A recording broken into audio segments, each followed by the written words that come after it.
I'm Mark Sponsler, and welcome to the Stormsurf Videos Surf Forecast for the week starting Sunday, June 6th.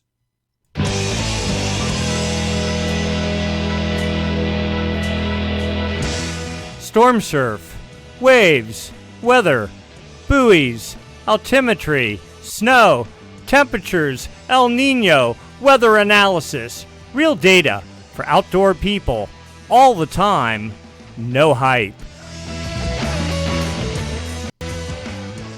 Looking at significant wave heights for the South Pacific Ocean, we see a gale develop, producing 28, maybe 29-foot seas in the Southeast Pacific. Another storm well outside of the California swell window targeting only Chile. A cutoff low developing or producing 26-foot seas aimed north. And other than that, a pretty quiet pattern in play. Let's get into the details. As usual, we'll start by looking at jet stream level winds. These winds up about 30,000 feet help support the formation of gales, and when they form, help direct their track. We're looking for a trough, that is a push in the jet to the north right here. We know for a fact there's a storm right here. Anyway, the helps flow this way, creating a clockwise flow in the upper atmosphere and down at the surface. That's the hallmark of low pressure. And low pressure, if it's strong enough, generates winds. Winds, if they're strong enough, generate seas. Seas, as they radiate away from the fetch area, turn into swell. Swell, when it hits your beach, turns into surf. So, troughs, these flows like this are what we're most interested in. So clearly, in the West Pacific, the ice line right now, the Ross Ice Shelf is right on here. That's Antarctica down there. Is at about 65 south. The jet is flowing pretty much over 65 south, providing no opportunity for swell development until you get to the far Southeast Pacific. Southern California is about 118 west right here, the cutoff. So this clearly is east of the Southern California swell window. It's only this little portion of a trough right here, and there's not strong winds pushing up into it. You need stronger winds. That's what helps get the circulation going aloft and at the surface, and that's what helps make your swells and storms, etc. All right, so just a little opportunity here, and that's it, and even that looking pretty meager. As we get into Monday and Tuesday, again, sort of the same pattern, a bit of a trough trying to organize, but not much wind pushing up into it, really not offering a whole lot. Then you see another trough trying to organize Wednesday, pretty weak, but there you go. What's that, 120 knot winds feeding the trough? And again, it kind of fades out. And then a stronger trough starts building as we get into Friday under New Zealand here with 140, almost 150 knot winds and over a broader area, offering better support for gale development. And continuing into Saturday and even into Sunday, looking, now that is a classic looking trough there. Wish the winds were a little bit stronger, but still, even at 120 knot winds, that should provide good support for gale development. That continues even into Monday, and even beyond that, we're 180 hours out. So, though things are a bit quiet right now, it certainly looks like, at least from the upper levels, that significant improvement in the pattern could be coming about 5 to 6 days out. Let's go take a look down at the surface and see what that tells us. So here you are, surface level pressure, surface level winds. First up, the gale storm, 50 knot winds off of Patagonia, the islands down here, generating seas, I'm sure, and swell radiating towards Peru and Chile, but east again of that 118, 117 west Southern California swell window. Another gale, though, in that window, 35 knot winds, probably generating some seas. A cutoff low way here up to the north.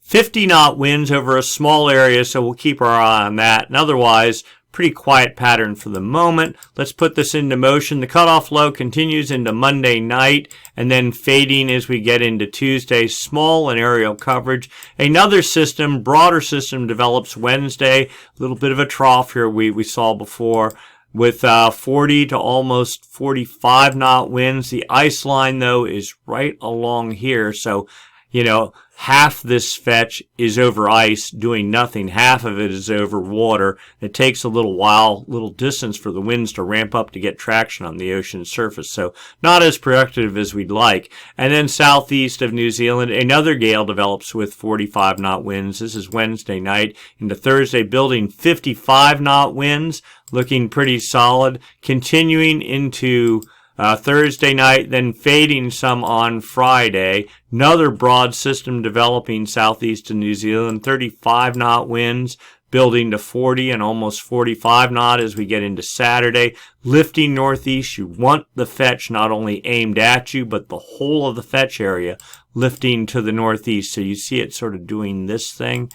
There you go. And what that sets up is you generate seas down here, and as the seas radiate north, there's more fetch ahead of it, adding more energy or imparting more energy to the ocean surface. And so it's seas building on top of seas, building on top of seas. That's how you get your longer period, your larger significant wave height sizes that eventually turns into longer period and larger swell. All right, so we're into Sunday. Broad gale filling the whole south central Pacific.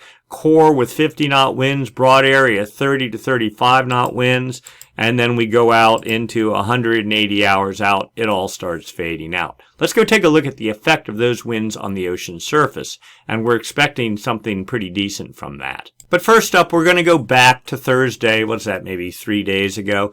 Tiny little gale developed south of New Zealand. You can see the ice line right here, about 64 here and down to maybe 65 or 66 south down in this area. Tiny swell. Notice this thing's falling almost southeast. There's some suggestions that maybe small swell. You can actually see it trying to radiate northeast from that. But that was really the only thing we've seen. For the most part, there is no swell in the water. The last swell that has been generated is a swell that's hitting California right now, and it's fading pretty fast. There's a bunch of wind swell in the water too.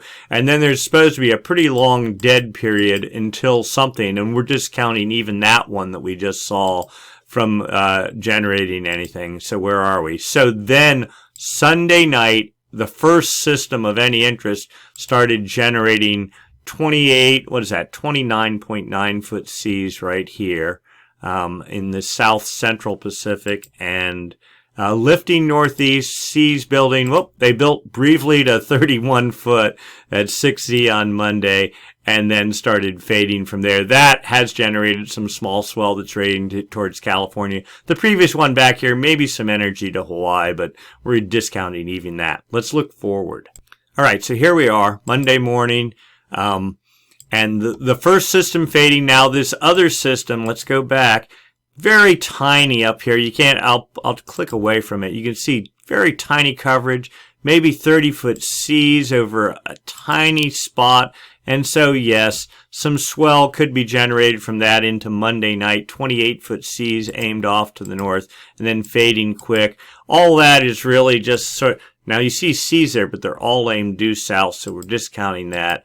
We're kind of just not paying a whole lot of attention to any of that. Then finally Thursday, a little gale develops here right off the edge of the ice shelf. We saw that 32-foot seas. Another system southeast of New Zealand with, we'll say 32 or 33-foot seas, building to 39 feet over a small area as we get into Thursday night, and then fading some as we get into Friday. A broader fetch building behind that with 33-foot seas. As we get into Sunday, again, a pretty long ways out on the models, but over a broad area. Swell certainly could result from that as we get into Monday, and then that fading. So, things on the cusp of starting to get better, but still not quite there yet. Windswell production, high pressure, 1034 millibar high in the western Gulf of Alaska, starting to impact the California coast, generating northwest winds, 20 knots, producing some wind swell for the moment. Also notice, so high pressure in the northern hemisphere, winds rotate clockwise around that. In high pressure in the southern hemisphere, they rotate counterclockwise. So you see the northwest fetch along north and central California. Easterly trades building for the Hawaiian Islands, generating some east wind swell. As we get into Tuesday, the high kind of retrogrades a little bit. Fetch dies along the California coast. Wind swell production fading out. Trades focus on the Hawaiian Islands. More wind swell there. So we get into Wednesday, a light wind pattern, more or less, relatively for California for this spring. Low pressure in the Gulf of Alaska. Trades continue for Hawaii at building almost to 20 knots. Thursday, low pressure. Now this is interesting. A winter-like low, and this has been on the charts for several days, building 20 to 25 knot northwest winds approaching California. Trades continue for the Hawaiian Islands. The low, as we get into Thursday night and Friday, sits off the California coast. This will likely generate some sort of wind swell, not the usual kind of wind swell. Notice a front pushing up to Cape Mendocino with southwest winds at 15 knots.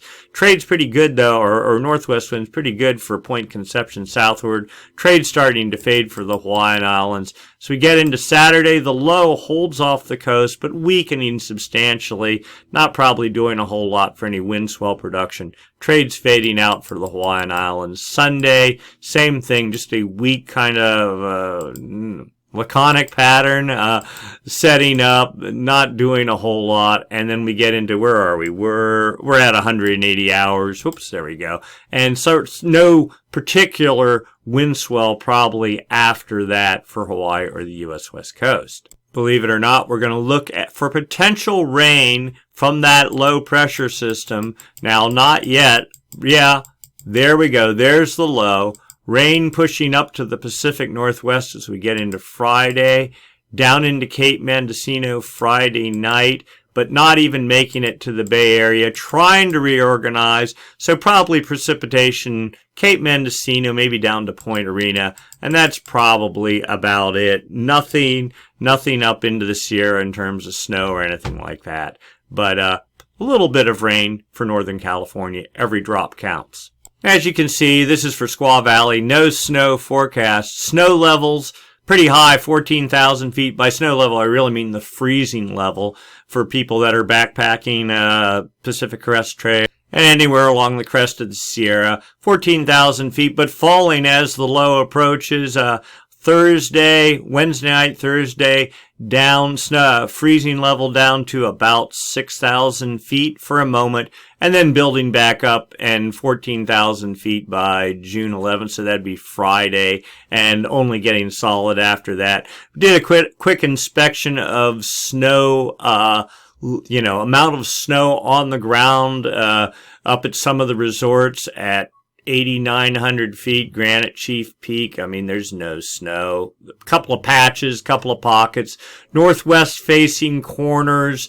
Yes, there is snow. So, I mean, if you're doing high passes, 11, 12,000 feet, north and northwest facing aspects, certainly there will be snow to contend with, but it is very low for this time of year and will be fading fast. All right, let's go take a look long term. What's going on with the Madden-Julian Oscillation? Of course, the El Nino Southern Oscillation.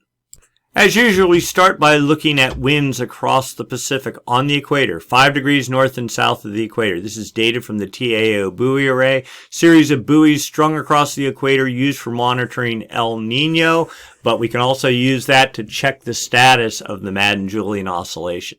This is the East Pacific here. This is the West Pacific here. We're just looking at the arrows. They are 5-day average winds. Again, only 5 degrees north and south of the equator. Winds pretty strong out of the east over the East Pacific, pretty strong out of the east over the Central Pacific, weakening over the Kelvin wave generation area. This area in the West Pacific from 170 west, the date line's 180. That is the equator right there. So you can draw a box in your mind's eye right along in here to the far West Pacific, 135 east. And when the active phase of the MJO, and the MJO is this periodic weather oscillation, it travels west to east around the planet. 2 phases, inactive, which is like a high pressure system, and the active, which is a low pressure system. When the active, low pressure, wet component moves over the West Pacific, it takes maybe a month to make it across the Pacific, but when it moves over here, it can dampen the trade winds, create weather in this area, support tropical development, and that also imparts energy to the jet stream, which feeds the storm track. And of course, a strong storm track supports storm production, which produces seas, which produces swell, and that means we're very interested in the active phase of the MJO. The inactive phase does the exact opposite. All right, so it's not the actual wind speeds, it's the anomaly, differences from normal for this time of year. We see, maybe winds a little bit stronger out of the east in the East Pacific, but almost westerly in the Central Pacific, and dead neutral in the Central Pacific, and dead neutral in the West Pacific. So maybe a weak active phase over here, certainly not the inactive phase. Also notice, these are water temperatures in centigrade, 28 degrees, and the anomalies. Notice there's this band that has shown up now right here. It just says 0, 0, and maybe slightly warmer, maybe a half a degree above normal. But what that means is La Nina is gone.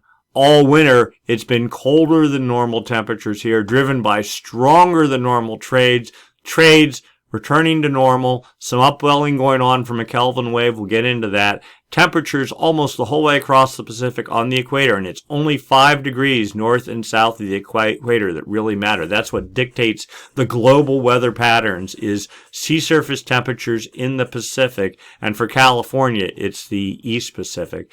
Temperatures returning to normal. This is a good sign, signaling the demise of La Nina. Surface wind forecast for the next week. All right, this is a strange looking chart, but those that are regular subscribers know how to read this.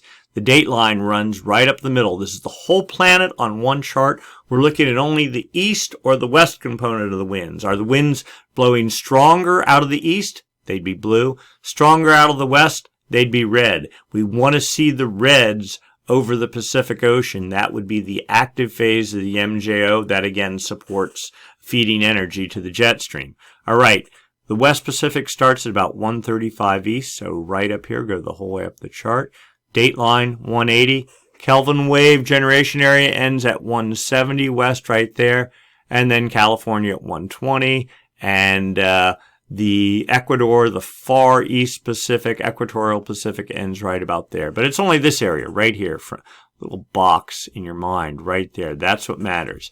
And you can see going back May, we've had westerly anomalies to about the date line, maybe a little bit, filling half the Kelvin wave generation area. Active phase of the MJO, still today, making even better progress, filling the Kelvin wave generation area, but pretty weak westerly anomalies, but 2 or 3 days from now, each tick marks a day. East anomalies beginning to fill into the Kelvin wave generation area, not so supportive of gale development. All right, so let's go look out the next 2 weeks. This is outgoing long wave radiation, fancy words for sunlight reflectivity off the ocean surface. The active phase of the MJO, we said, is like a low pressure system. It creates clouds. So clouds don't allow much sunlight reflectivity off the ocean surface. So you'd see negative anomalies, blues here, but we don't see any of that. And what are we looking at here? Here's the equator right here. South America, Central America, Hawaii, New Guinea there, Australia, Kelvin wave, dateline right up there. Okay, so Kelvin wave generation area right in here. This is where we want to see the active phase of the MJO. We're seeing none of that. We're seeing a neutral pattern. 5 days out, and this is the statistic model. Neutral pattern. Then we see enhanced sunlight reflectivity, meaning the inactive phase, 10 days from now. And 2 weeks from now, 15 days, the inactive phase building. That per the statistic model. Now, here's a real laugh. Look at the dynamic model. Okay, and there's your 15 days out on the statistic model, 15 days out on the dynamic model. Neutral, neutral, neutral, active phase building. So 2 models, 2 weeks out, polar opposite idea of what's going on. What this typically suggests is that the MJO signal is pretty weak. If one model diverges hard to the right, another model diverges hard to the left, the reality is probably somewhere in the middle, and the somewhere in the middle is next to nothing at all. But, you know, nothing at all is better than than this outcome, the inactive phase, because that just completely stomps on any support for storm development. So, of course, we want this outcome, but we'll take what we can get. So diving into these two models, this is the statistics model, the dynamic model, phase diagram charts, a little bit more detailed view at what they're saying. Okay, so the MJO moves from the Indian Ocean to the east over the maritime continent, that's like Bali, to the West Pacific, over the East Pacific, under the United States, across the Atlantic, over North Africa, and then round and round she goes. The heavy dot right there is where the active phase is right now. The further it is away from this circle, the stronger it is. So you can see back in May 1st, we had a strong so this goes backwards and forwards. So May 1st, the MJO was very strong over North Africa. We would have loved to have seen that over the West Pacific, but we didn't. Okay, it's made its way, sort of looped around in the Indian Ocean, puttered around. It's in the West Pacific right now, very weak. Over the next 2 weeks, 3 different projections from the statistic model, basically having it somewhere noodling around the West Indian Ocean to the Central Indian Ocean. The dynamic model starts off the same way and basically has the active phase noodling around somewhere. It's hard to tell. Is this the West Pacific or is it the Indian Ocean? Either way, it's very weak, and if it's inside the circle, it's almost non-existent. The upper level model, this is a statistic model. Okay, and what are we looking at? Well, there's South America, Central America, Mexico, 0. That is the equator. New Guinea there, Australia, and there's 8 panels, each of them 5 days long, so it's a 40-day forecast. So, greens are of areas favorable for precipitation, the active phase of the MJO. So we'll say the active phase of the MJO is south of California, and kind of a neutral pattern in the Kelvin wave generation area right now. Active phase, all but gone, moving inland over Central America by June 16th. Inactive phase, per the statistic model, making its way across the Pacific into July 6th, and then an exceedingly weak active phase following that. Now, this is the statistic model, which favors the inactive phase as of right now. Then we look at the CFS model going out 1 month. This is a dynamic model. Okay, again, the whole planet on one chart, date line running right up the middle. Kelvin wave generation area starting 135 east, so right there, to about 170 west, so a box right in there. Okay, the heavy contour is the active phase of the MJO. Though it's disconnected, you can sort of consider this whole thing just kind of moving from May 9th over in the Indian Ocean. It's over the Kelvin wave generation area, the Pacific today, but fading out and moving off. Okay, and after that, a pretty much dead neutral pattern. The reds are westerly anomalies in the Kelvin wave generation area. We want to see that, but that's supposed to fade maybe 5 days with some east anomalies developing, moving out of the Kelvin wave generation area, and then just kind of a mixed, neutral, not really great pattern, about as dead neutral as you could get. Typically, that's not particularly conducive to storm development, but it isn't like this dotted contour here, which is the inactive phase of the MJO, which would actually stomp on storm production. So not a whole lot expected for the next month, according to this model. And then there's the 3-month CFS model, all right? And this is past performance on the bottom, future performance up here, the forecast, date line right there, today's date, June 7, all right? Now, the blues are easterly anomalies, and you can see there's the date line. Looking forward, easterly anomalies pretty much from the date line off to the east there. That seam right there, that is Ecuador right there. Okay, westerly anomalies, that's what we want to see, but the Kelvin wave generation area starts like right here. Now this is interesting, like yesterday, even the day before, there was a good amount of westerly anomalies in the Kelvin wave generation area forecast. Now it's all just kind of fallen apart. We'll overlay the MJO here. And it almost feels like there's something wrong with this model, that it's not quite right, or it's off center or something. Anyway, you see the active phase of the MJO filling the Kelvin wave generation area today, and that is to continue into about July 1st, 2nd, something like that, but just this kind of dead neutral pattern in control. The dotted contour is the inactive phase of the MJO. That sets up from about the beginning of July till about mid-July. And then another broader active phase sets up, and it is controlled, but westerly anomalies only making it maybe halfway through the Kelvin wave generation area. So not nearly as optimistic as what we were seeing last week or weeks before that. Sort of a backsliding of what we were hoping would be westerly anomalies filling the Kelvin wave generation area to right about this point. The whole way from now forward, that's backtracked. We're going to overlay the low pass filter, and that sort of tells the story.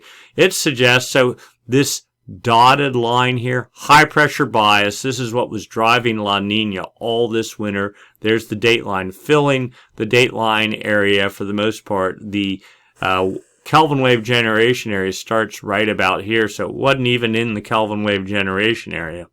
It's in it now, and it was actually more like over here, and it seems to have backtracked a little bit.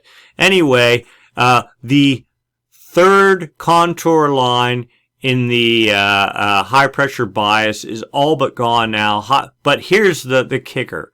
High pressure forecast rebuilding, filling almost half the Kelvin wave generation area as we get into September. And the low pressure bias, which is the the El Nino signal, is forecast backtracking significantly. And this is just with this run of the model. I mean, the model's been hinting at the low pressure bias backtracking some, but now it's suggesting that maybe we're almost going to return to some sort of La Nina state as we get into the fall. Again, we don't trust a model a week out, much less 3 months out. But this is a little bit disconcerting. We were hoping for a stronger low pressure bias in the Kelvin wave generation area as we got into the fall. But now the model's sort of trending not in favor of that. All right, so let's go out further out beyond the MJO. The MJO, we can maybe get a sense of it, what it's doing 3 months out. But what's the ocean doing? What's El Nino, La Nina doing? First component we're going to look at is not surface temperatures in the ocean, but subsurface temperatures down deep in the Pacific Ocean. Again, data from the TAO buoy array, those buoys strung across the equator. This is the East Pacific here, like Ecuador. This is the West Pacific here, like New Guinea. These little X's here is what we're looking at. These are the anchor lines on the TAO buoys, and the X's are sensors on those anchor lines. They collect data. It's all beamed up to a central processing facility. They apply a model to it to fill in. Notice there's some very large gaps here to sort of get a generalized idea of what's the balance of warm and cold water in the Pacific.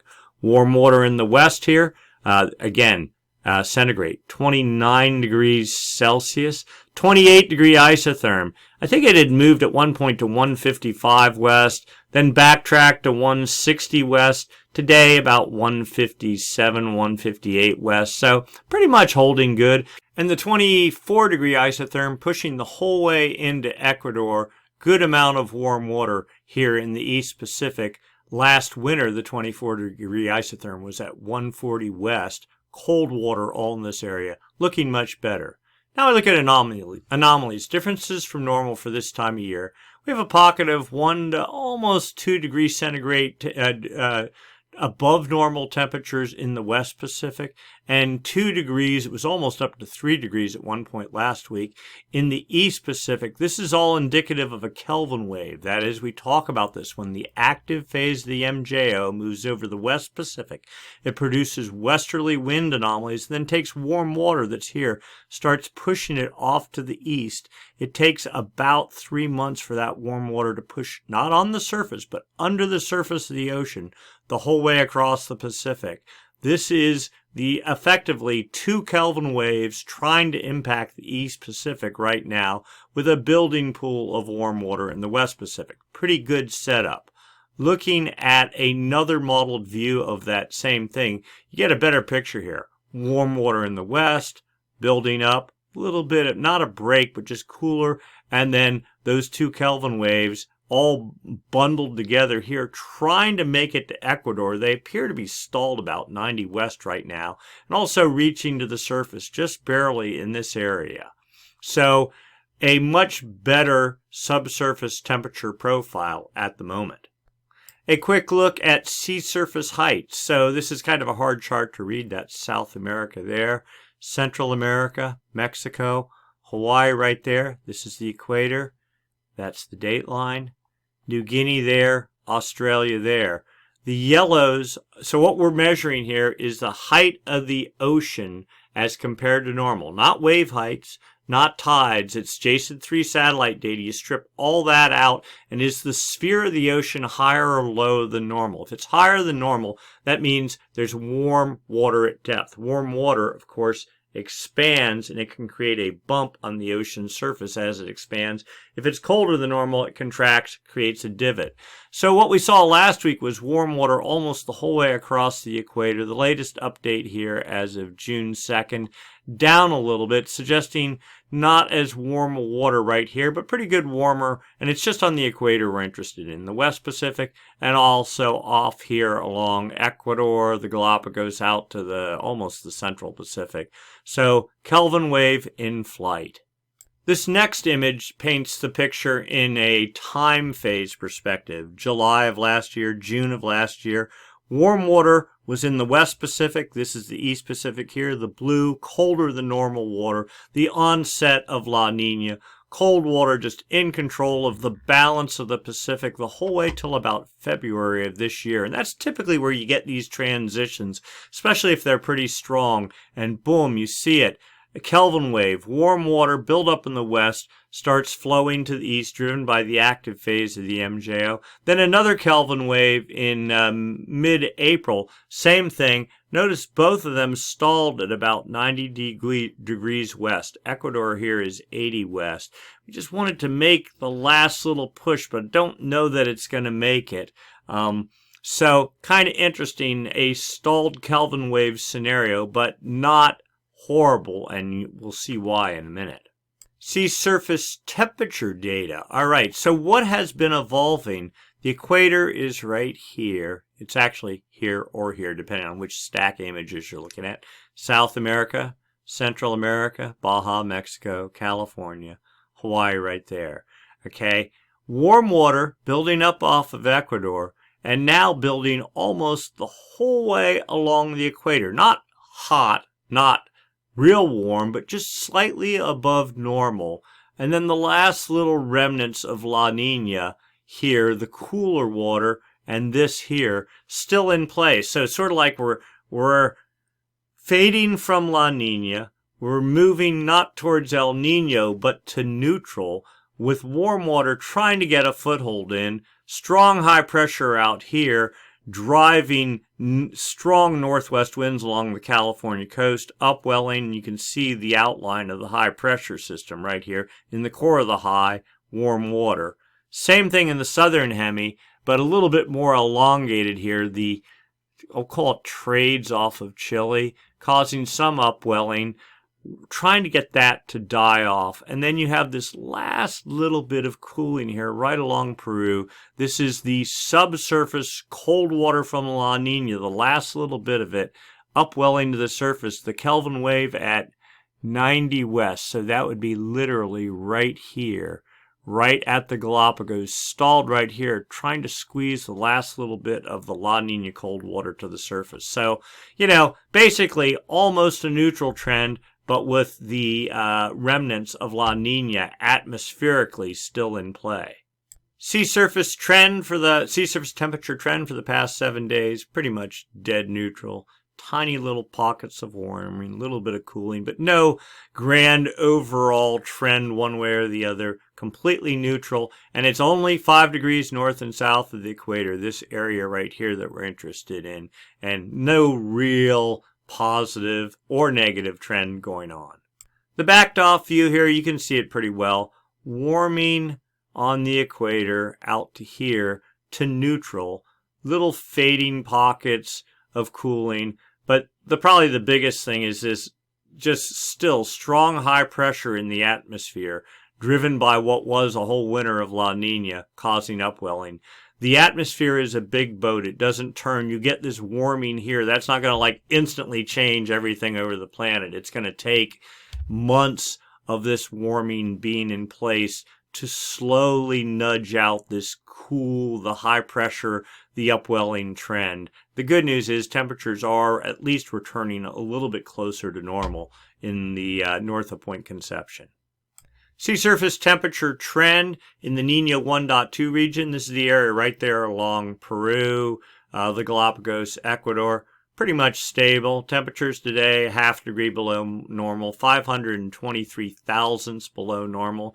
It is, if you are 0.5 degree below normal for 5 consecutive months, if it were in the official El Nino area, that's considered La Nina. 0.5 degree one way either side makes the difference, but this is not the official El Nino monitoring region, but you see it's still colder than normal. This is the official El Nino monitoring region. The news, very good. Temperatures up to, and we're excited because we're 168 thousandths of a degree above normal, but we have been negative for a long time. This is the official El Nino monitoring region, the area south of California out to about the date line on the equator, 5 degrees north and south of it. So a return to normal, at least since the past was a week. I'm sorry, 1, 2, 3, about 3 weeks, give or take a little bit. That's not much of a trend. Again, it's a big boat. It has to do that for 5 months, but at least we're moving in the right direction. All right, so we've talked the MJO. We've talked subsurface ocean temperatures. We've talked surface ocean temperatures. What's going on in the atmosphere above the ocean? It is the boundary between the ocean and the atmosphere and the interaction and the connectedness of those two that help set up the trend for El Nino, La Nina, or whatever we're going to be at. All right, so difference in pressure between Darwin, Australia, and Tahiti. If the pressure is lower in Tahiti, which is Tahiti's over the Pacific, Darwin is sort of in the Indian Ocean. This index helps set up the dynamic between the Indian Ocean and the Pacific Ocean. If pressure is lower in Tahiti, the index goes negative, minus 18.98. And we've been negative maybe a little bit more. Was that 10 or 15 days roughly? I'm not going to count it all out. Okay, maybe suggesting the active phase of the MJO. Okay, and we can go back in time here. We see we were quite positive back in mid-May, 25 or so. Now we're trending positive. 30-day average, this really helps average all those 30 days. Today's value, 0.26, almost dead neutral, coming down from a high of 17 or something. 7.41 back in May. So active phase of the MJO is setting up. Okay, this was up at, I think, 19 at one point. The 90-day average is the El Nino La Nina indicator. Today, positive, but just barely, 1.31.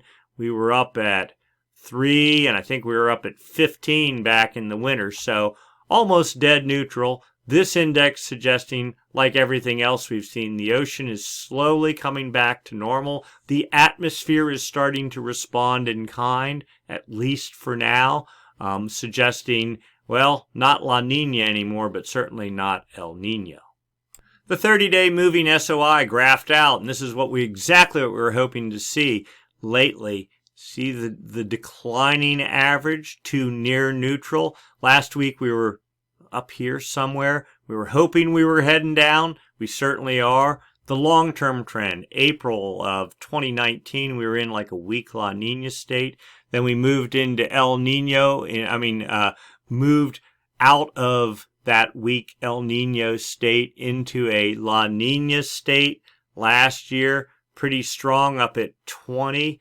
Now we're, at least for the moment, heading back to neutral.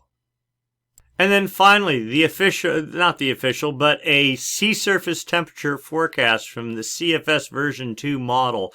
And this also continues to improve. So where are we? We're in early June, which would probably be somewhere right around in here. Temperatures, a tenth of a degree below normal forecast, and holding there into mid-July. Now we've seen this model continuing to show a fade, but not into La Nina territory now, down to maybe 4/10 of a degree below normal, which wouldn't be surprising, and then slowly trying to work its way towards normal as we get into deeper into the winter of next year of 2022. But right now, basically a projection, and this is the most bullish of the models, or the most, I guess you'd say the most conservative of the models, suggesting, yeah, a sort of a double bounce La Nina, but not bouncing fully back into La Nina, just a little bit cooler this winter. Maybe we could eke out a normal winter in this sort of a scenario. So for right now, surf-wise, a bit of a kind of a lull. There was nothing in the South Pacific for almost 2 weeks. The good news is the South Pacific is trying to wake up, but it needs a storm. We have a gale forming in the South Pacific right now. It'll take a week to get here, so maybe next weekend, sort of this coming weekend, a little bit beyond that. Maybe there'll be some small southern hemi swell. And it's really deeper into the week beyond that we expect a return to kind of a normal, nothing epic, but a normal southern hemi swell pattern for California, focused on California. And but also, if the models are correct regarding larger gale pattern more to the west, then Hawaii will get in on the action too. So that's good news. A bit of a break. If you got business to take care of, now would be a good time to do that. Yet next week, go do whatever, take care of the family, mow the yard, whatever it is. Do all those things, get your brownie points up, because then we'll be back to surfing maybe about a week and a half out from now. Beyond that, the good news is the demise of La Nina continues. We don't see any sign that it's going to come back fully.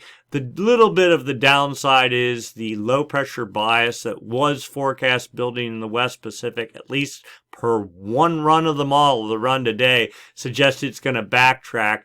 We're not seeing any signs of a return to La Nina, but typically La Nina runs in like 2-year cycles, and to get a 1-year La Nina, pretty rare. So we expect that we'll still pay a little price this winter, but with luck, we'll eke out a normal winter, on a 1 to 10 scale, maybe 5 being in the middle, maybe a 4, a little bit below normal, but certainly not down at a 3 or a 2 like what we predicted for last winter.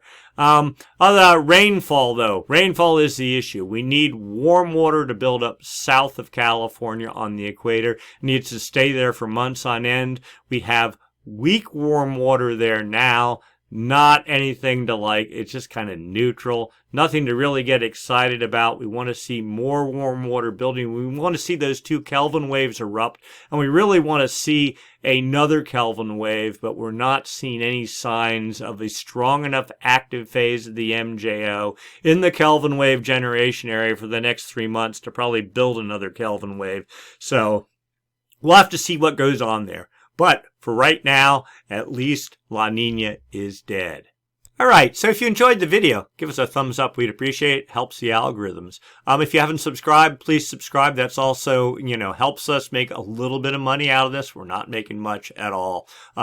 If you don't want to subscribe, that's okay. You can still see the videos. Links are posted on our website, stormsurf.com. All the data you saw tonight can be viewed there. You can follow along during the week, and then when we post the video, test your knowledge against the video. And then if you disagree or you don't understand, write some comments or anything in general. And if you like the video, say, hey, I like the video. Comments are always welcome. We try to respond on a pretty timely basis, and it's always good to hear your perspective from the other side of the camera. I'm doing the best I can, but suggestions, whatever, always welcome. So thanks. We're going to try to do this again next week, same time, same channel. We've been having some computer issues, and so we're not quite as consistent as we've been, but we're struggling through that. New computer on order, of course. It's going to be a monster of a beast too. So once we get it, things will be much better and much more stable. All right. Thank you for watching. We'll do this again next week.